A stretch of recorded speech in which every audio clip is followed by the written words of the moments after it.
Okay. First thing, he's got the feet thing. They all, like I say, they all do. Chris likes getting so much twist and so much hip turn that he wants to start it in his stance. And I think that's what all the guys are doing to some degree. But see, his front foot's turned that way, his back foot's turned that way. So here he gets settled in. And watch, his back knee will flip open a little bit right there, so that from this position he really can't get his thigh in on the act as much as you'd like. He's almost pushing himself backwards at this point, and then he just whirls everything around. So again, like with the other guys, let's get that leg turned.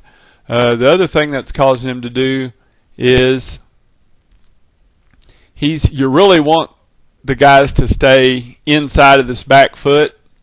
If we draw a vertical line here, he's inside, but not by much. He's getting back there. I mean, his center of his mass is up here, and way out here would be better.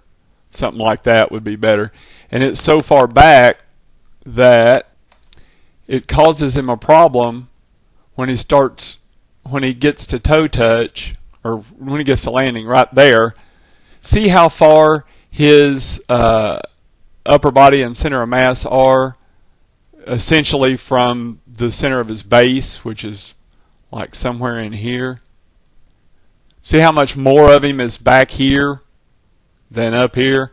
At that point, he should pretty much have all of this centered up a little better. Which I think turning that leg and getting him going that way with his hips a little quicker will help that. So let's step him forward. See, he's still, after he's got his heel down, he's still pulling his eyes forward. And I would rather, when him go forward until he plants his heel and that stop his eyes. Looking at the big leaguers, that's what they all do. So he's getting a lot of hip turn, and it's pulling things around, which is good. We just need to get it timed a little better. Look at the difference here. He's got quite a bit of weight transfer going on. Hip angle is back here. Shoulder angle is like that. So I didn't draw it quite right, but you get the idea. Hips are well in front of the shoulders. So that part's good. If we can just get the timing of it a little better. Okay, second major point is right there.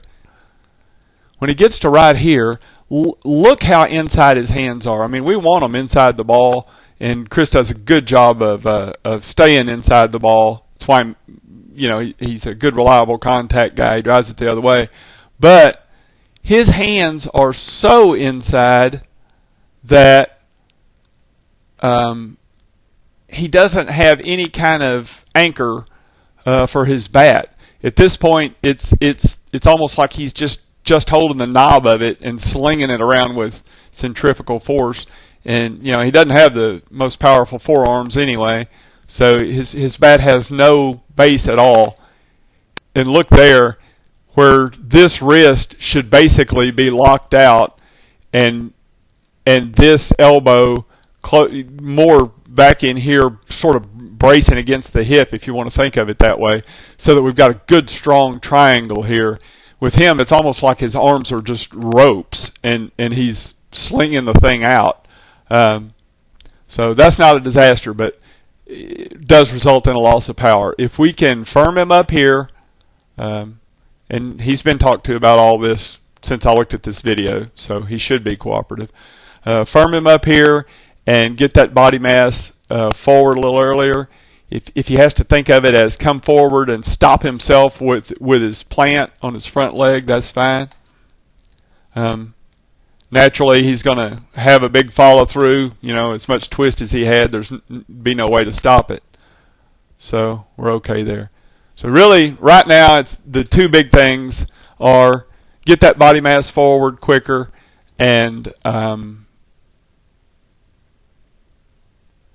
get a better base, get a better triangle with those arms when he gets there. Chris was a little out of sorts the other night at practice, and turned out that both of us were not entirely healthy, so he wasn't in a good mood and didn't give us the best swing he had. I wanted to show y'all the video from his hitting lesson last weekend over at Moeller. Here we go. Really aggressive load, leg thing, forward, stop yourself with your front leg, and wham.